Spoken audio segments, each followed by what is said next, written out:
The internet is still fighting about this. Unsolvable mysteries.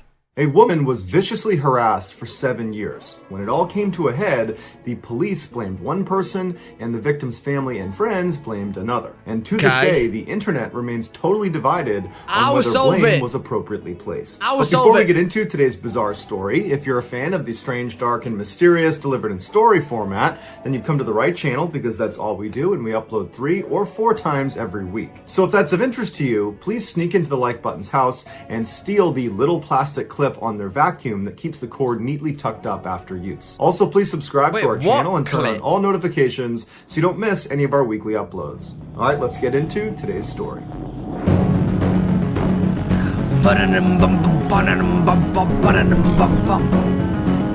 Alright, let's see what we got to solve, chat.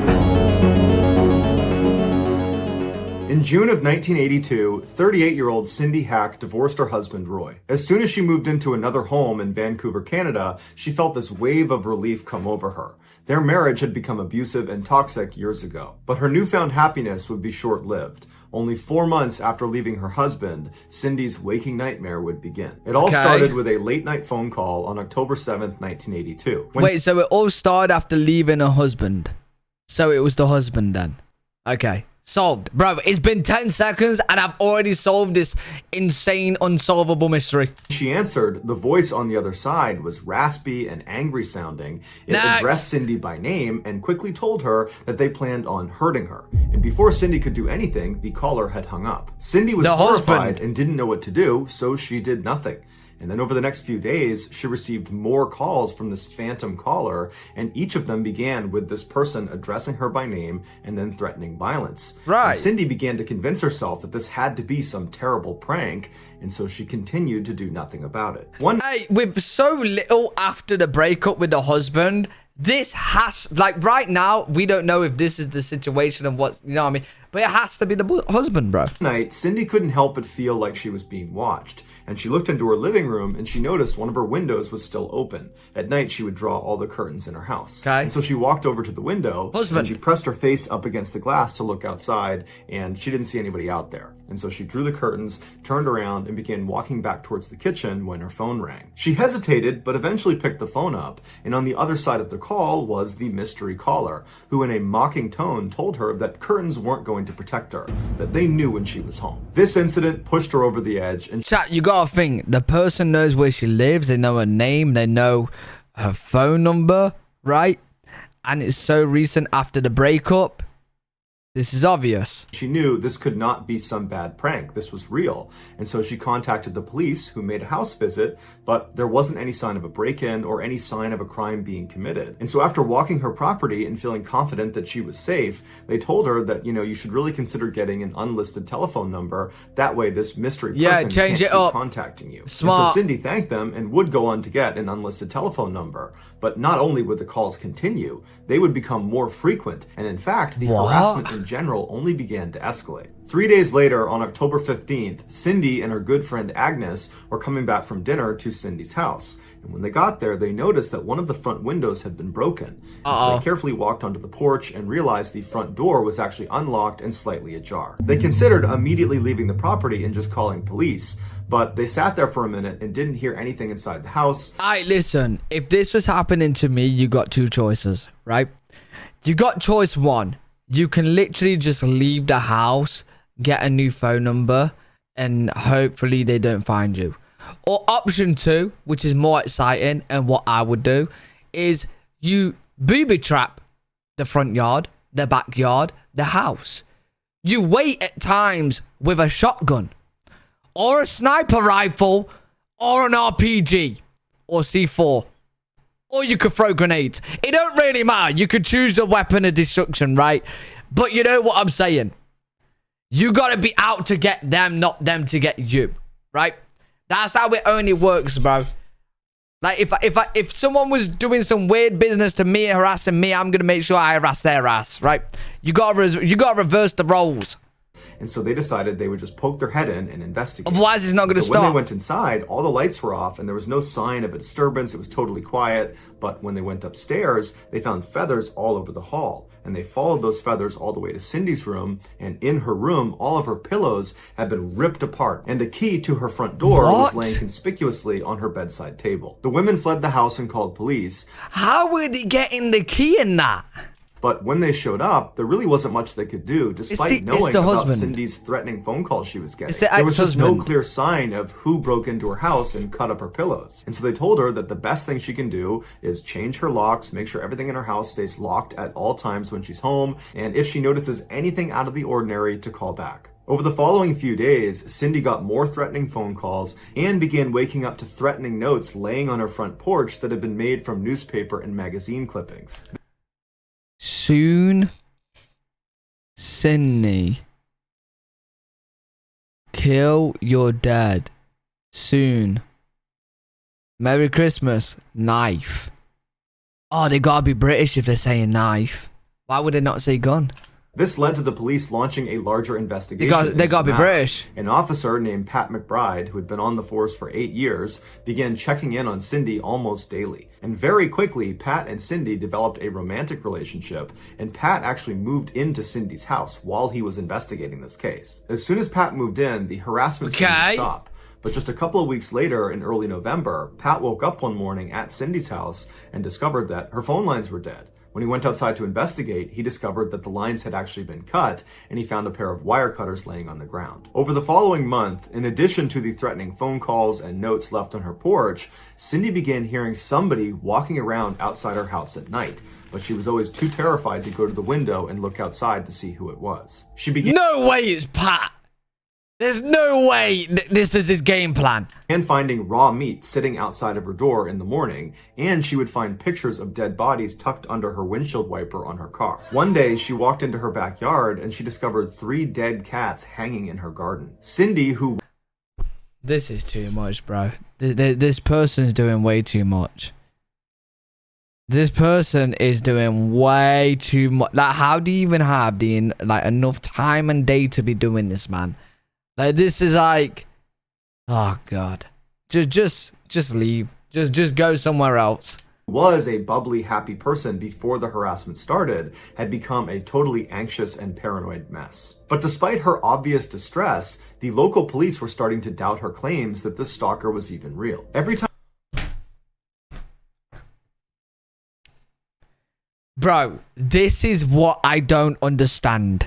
Oh yeah, you're finding meat and dead bodies on your windscreen wipers. Oh, you found 3 dead cats in the back garden. Yeah, this isn't real. You're probably making it up. Oh, they're still there. Yeah, maybe they just fell there. Like, bro, what? What do you mean not real? Time she called them claiming stalker activity, they would go to her house and look around, but they could never find any evidence to suggest that anyone besides her, her friends, or her boyfriend had been there. And speaking of her boyfriend, it's a new boyfriend, Pat McBride, he would tell his coworkers that he was never home when the stalker called, and he never heard anybody walking around outside of her house. Oh my god, it's the new boyfriend. It's the new boyfriend. It's the new boyfriend. It's him. It's him, bro. I've changed it. It's not the ex no more. It's him. He fancied her before. He tried to build up a case, so she goes to the police and then meets him, and then he's like the knight in shining armor, and then he can't stop now because it'll be too bait. It's him, bro.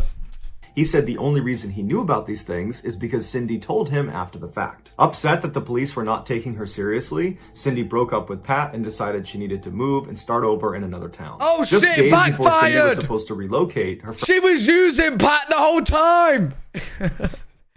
She only got with Pat just because of the case. She thought it would, like, help. Damn, bro, she was using Pat the whole time. Friend Agnes stopped by. When she went to the front door and knocked and there was no answer, she walked around to the back and she found her friend crouched down behind the stairs as if she was hiding from something. She ran over to her and noticed Okay, listen, normally I'm a good detective. At first I thought it was the ex-husband, and then I thought it was Pat. Now I don't think it's either. Now I got a weird gut feeling it's Agnes. It's her. Poor old Agnes. I don't know why, but something's tingling telling me it's her. And crouched down behind the stairs as if she was hiding from something. She ran over to her and noticed she had this black nylon stocking wrapped tightly around her neck, but Cindy seemed to be totally unfazed by it and just kept looking out towards her shed. And so Agnes runs over to Cindy and says, "Cindy, what are you doing? What's on your neck?" And Cindy turned to look at her and her eyes were super wide and she was panicked, and she told Agnes that just minutes ago she had been walking out to her shed to get something when a man leapt out of the shadows and wrapped this nylon around her neck and began choking her and threatened that if she turned around to look at him, he would attack her family. So Cindy and this man struggled for a minute until Agnes's car approached, which spooked the man and he ran off. Agnes was shocked and she grabbed her friend and picked her up. She pulled the nylon off of her neck and the two of them ran inside and locked all the doors and windows. And then at that point, Cindy called the police. But yo, chat, a nylon is one of those inflatable things that help you float in the water, right? Is that what a nylon is? Like those like rubber, big like sausage. No. What's a nylon? Oh, panty. Oh, stockings. Oh, the sexy stockings that, you know, when you want to make the bedroom a little bit more exciting. Oh, them. Oh. But when the police showed up, the only evidence of this attack was Cindy's first-hand account and this nylon stocking. But the police believed the nylon stocking was Cindy's, and she had staged the whole event and she had tied it around her neck herself. Well, a yeah, few days is there later, any scars in or January like... of 1983, Cindy moved into a new home in a town called Richmond, which is a suburb of Vancouver, Canada. Oh, she's and as moved? soon as she got there, she painted her car a new color, and she actually changed her last name to James. Okay, so she's changed her name. Oh, out of all names, James. Why James? Out of all names, she picked James. Man, I've got someone living in my attic. He won't leave. He's called James. So she's changed her name. She's changed her car. She's changed her name, a house. So yeah, there's no way this guy should find it. For months, she didn't see or hear from her stalker. But in October of that year, she found another dead cat on her property with a note next to it that just said, "You're next." Fearing for her life, she called the Richmond police, who set up a surveillance operation on her property. But for months, despite dozens of officers watching her... Why do you show me a picture of a donut? Now I want a donut. Where can I get a donut from? I want a donut. How many of you guys have donuts just chilling in your cupboards? ...her house at practically all hours, they never, ever saw any stalker activity. But as soon as the officers left for any amount of time, when there was a gap in surveillance, Cindy would call the police and report stalker activity. In time, this town's police department also began to suspect that Cindy was fabricating the stalker story, and they told her as much. Now, blatantly knowing the police were not taking her seriously, Cindy hired a local private detective named Ozzy Caban to look into her case. Immediately, he installed floodlights all around her property, and he gave her a two-way radio to place inside of her house that constantly broadcast back to Ozzy. That way, if she was in trouble, he would know about it, even if she couldn't get to the radio to actually tell him. Wait. Yo, you gotta be in serious distress to agree to that. Imagine, chat. A radio in your house where someone can hear you at all times, no matter what. Like, it's good in situations where you know, this situation.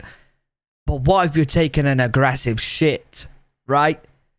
The noises he's gonna hear. He's gonna be ringing the cops. She's getting murdered. You better go to her house right now. She's just on the toilet. She just had a nightmare hot chili before.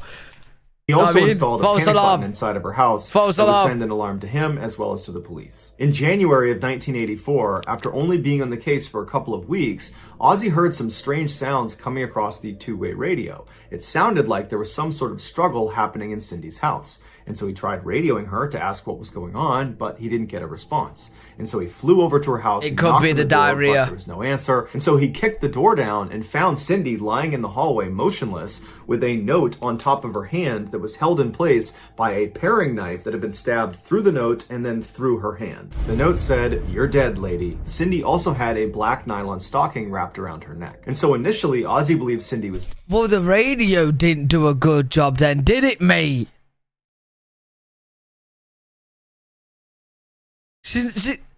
She's dead.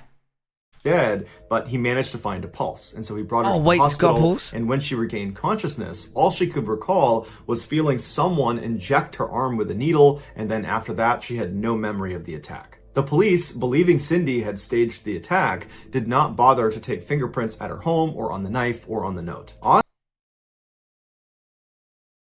Yo. Listen. What do you mean stage the attack, bro? What do you mean stage the attack? She's literally hired a private investigator, yeah? She's moved, new name, new this. You now think she stabbed her own hand?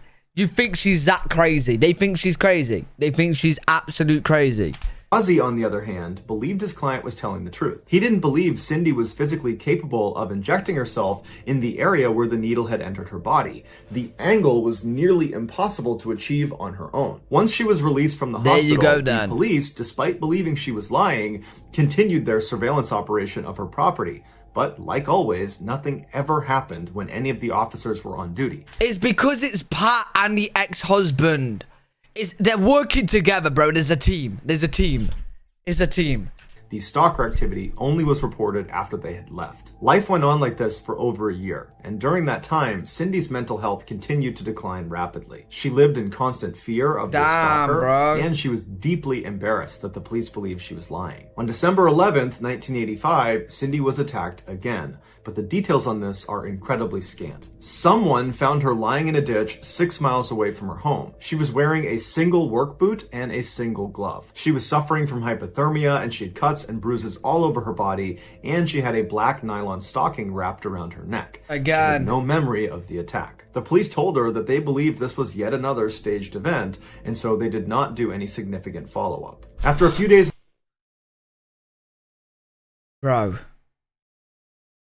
Bro, or the police just keep thinking it's staged until it's too late and she's dead. And then they're like, oh, it wasn't staged. One cop will probably go, nah, she staged this too.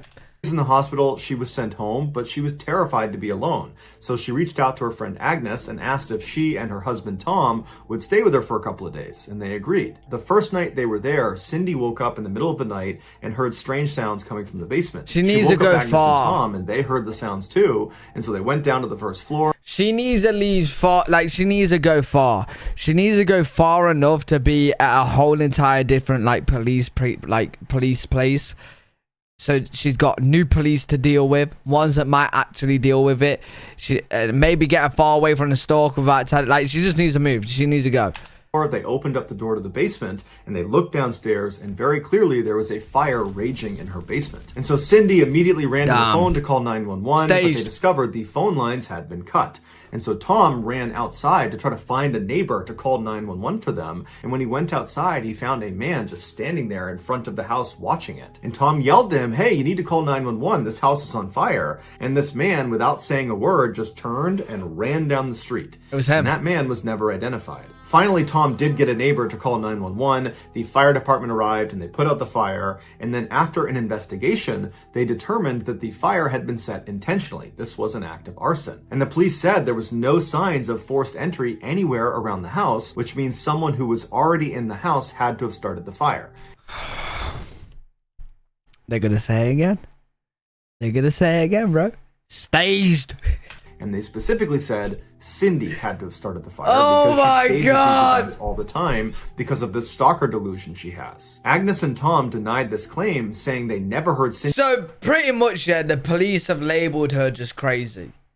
Like, they just think she's absolutely nuts. Cindy walking around at night, and she would never jeopardize their lives. After this event, Cindy became extremely depressed and had to be hospitalized.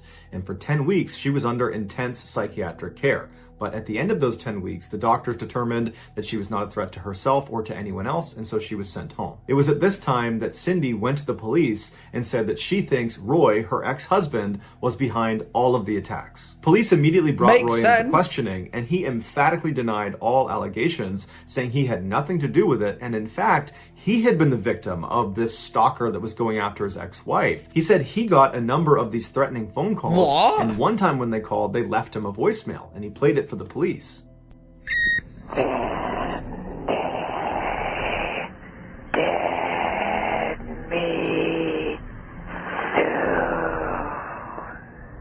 After speaking with Roy and confirming... You know what, chat? Right? It's creepy, yeah? But it's also so pathetic. It's so pathetic, innit? Like the fact that somebody's picked up their phone and they put on a voice like that. Yeah. Like they've been watching way too many fucking horrors, bro. They're absolutely insane in the head. You've been watching too many horrors. Go and turn on, I don't know, go watch some soap or something, man. Go watch some MTV Pimp My Ride. It does sound like a woman, though. It does. His various alibis, it does sound like a woman. The police ruled him out as a suspect. For the next 3.5 years, which makes it... Oh my god, the police are going to say it's Sydney. They're going to say it's Sydney. Because it sounds like a woman. She did that. Oh my god. Oh my god. He continued to receive threatening phone calls and messages at her house, but no one besides Cindy ever saw the stuff happen live. While her private investigator, Ozzy, still believed every bit of her story, the Richmond Police Department had grown tired of her and stopped responding to her calls. On the evening of May 25th... Can they do that? What? 1989, Agnes showed up at Cindy's house for their scheduled game of bridge. When she knocked on the door, there was no answer. And because Agnes and Cindy were very close, Agnes tried the front door. It was unlocked, and so she let herself in, thinking Cindy must be upstairs taking a shower. She's gonna be dead. When she stepped inside, the house was totally silent. And after a couple of minutes of no commotion upstairs, Agnes began searching the house for her friend. She's gonna be dead. Discovered that Cindy wasn't there, so she called the police. The police launched a search and very quickly found Cindy's car in a parking lot at a local supermarket. And when investigators went over the car, they discovered there was blood on the outside of the driver's side door. The contents of Cindy's purse, including her credit cards and ID, were scattered about on the ground near the car. And then in the trunk of the vehicle were the groceries that Cindy had recently purchased. But despite her car being found, there was really no indication of where she went next. Her friends and family believed she had been kidnapped by her stalker, and the police believed she was staging yet another event. But regardless, no one could find her. 2 weeks after her disappearance and 1.5 miles away from where her car had been found, a road worker had drank too much coffee and needed to use the bathroom. But where they were working, they did not have a portage on, and they were not near any local businesses that might offer public restrooms. The only area that offered any privacy was the abandoned building that was right near their work site. And so this worker told his crew where he was headed. He turned and began walking across the totally overgrown front yard of... No way he's gonna find her here. There's no way, there's no way, there's no way. This property. And as he began walking around the side of this building, he smelled this horrific smell, like one of the worst smells he'd ever smelled in his life. And he assumed that because this property was abandoned, maybe people were dumping their trash on it somewhere, and it's a hot day, and that's why it smells. She's dead. Either way, he wrote it off. He walked around to the back of this building. He found a good spot. He relieved himself. He turned around and began walking back along the side to go back to the road when he stopped, because he saw something lying near the side of the house that he was surprised he hadn't noticed on his way in. He couldn't really see what it was because the tall grass was obscuring his view, and so he took a couple steps forward to get a better look, and when he could see clearly what it was, he stopped. Because laying in front of him was a clearly deceased woman laying on her side with her hands and feet bound behind her back, and around her neck was a black nylon stocking. Let me guess, the cops are gonna come and say it's fucking staged again, bro. No, she staged.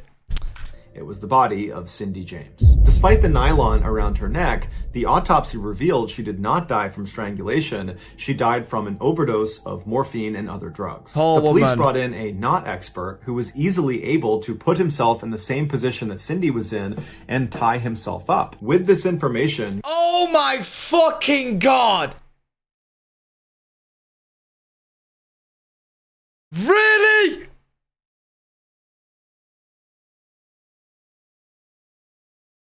Bro, you're really saying she's done it to herself? Bro, how hard must it be to drug yourself and then tie yourself up? Like, that's gotta be mega hard, bro. Combined with their belief that Cindy was a pathological liar, they concluded that this had to have been self-inflicted.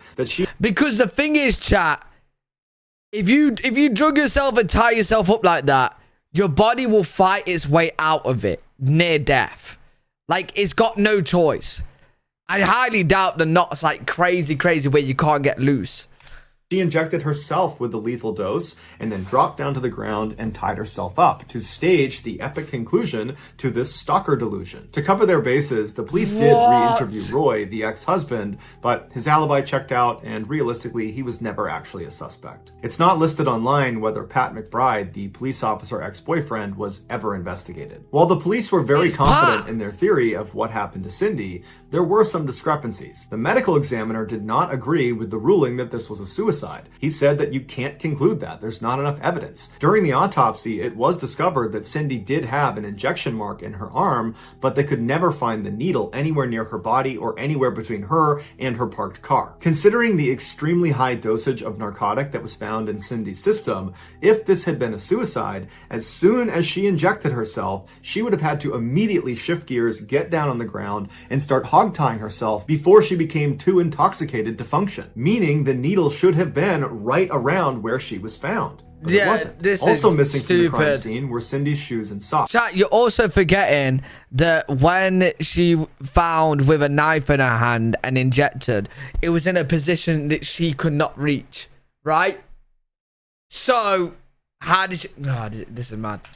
And interestingly, her bare feet were totally clean, despite the fact that in order to get where she was found, she would have had to cover a distance of at least 1.5 miles from her parked car. Yeah, she was murdered. But again, there was no dirt or any markings on the underside of her She was feet. murdered. Also, it was strange that she wasn't discovered faster than 2 weeks. Although she was found near this abandoned house that was totally overgrown, the house was actually frequented by teenagers, and there was a walking trail nearby that would have had a line of sight on her body. These discrepancies have led many people to believe that Cindy did have a stalker, and this stalker kidnapped her in the supermarket parking lot. They tied her up, they injected her with the lethal dose of morphine, and then after she had died, they dumped her near this abandoned property right before she was found. And they had left that black nylon tied around her neck because that was the stalker's signature. Some have taken this a step further and said Pat McBride, the police officer, was behind the attacks. It's gotta be Pat. It's gotta be Pat. I think it's Pat. I think it's him. It was his plan the whole entire time. She broke up with him and that's when she ended up actually dead. Because chat, right? Listen, they didn't think L3WG was going to be on the fucking case, right? They didn't know I was going to be on case. I'm going to lay it factor 50 for you right now. Thick, yeah? So, the stalking was happening like crazy, yeah? She then got with Pat. The stalking calmed down, but happened a little bit because he couldn't make it too bait, yeah? It calmed down when she was with Pat, but then she broke up with Pat, and then it got absolutely crazy again and she ended up dead. It's Pat. Because he would have known when surveillance was set up on her house and could have very easily avoided detection. But the most bizarre and fascinating theory of what happened to Cindy is that she had dissociative identity disorder, or DID. This is where someone maintains at least 2 distinct personalities, and when one of those personalities is active, the other kind of fades and has no memory of this experience, creating these huge memory gaps. And so well, why the fuck are you only just telling me this now? You can't bring an actual detective to the case and not tell me this before. Why are you just telling me this now? The fuck? Now this changes everything. Now no wonder the cops was believing it was bullshit because she's got DID. Alright, but it still don't explain, chat, how she killed herself, though, in the end, because, like, everything he was saying just wasn't possible. Do you know what I'm saying? Like, even though she's got DID, it still seems that she got murdered.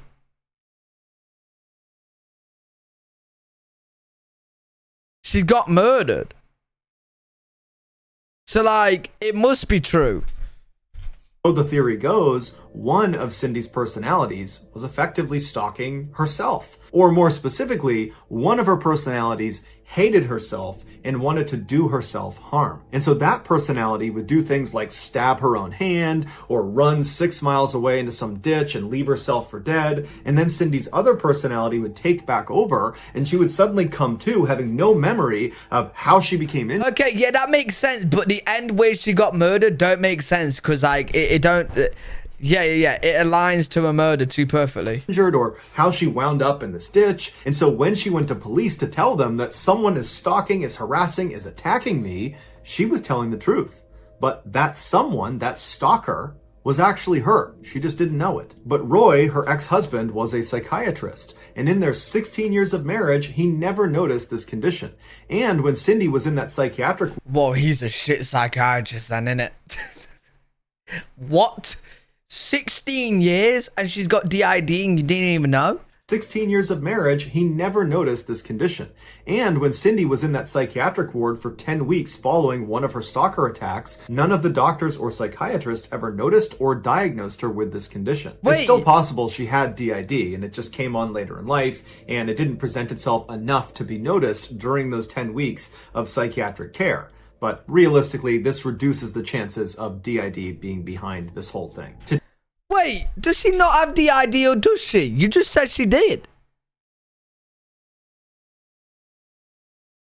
He just said that she had DID. Oh, he said a theory.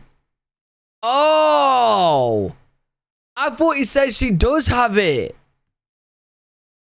Oh, no. I call cap. I don't think she does. No. That's bullshit. They're just putting that on that. No. She don't have the ID. I thought he said that she does have that. No. It all makes sense now. It all makes sense. Sorry, I had a little bit of a hiccup. Detective Lou's back.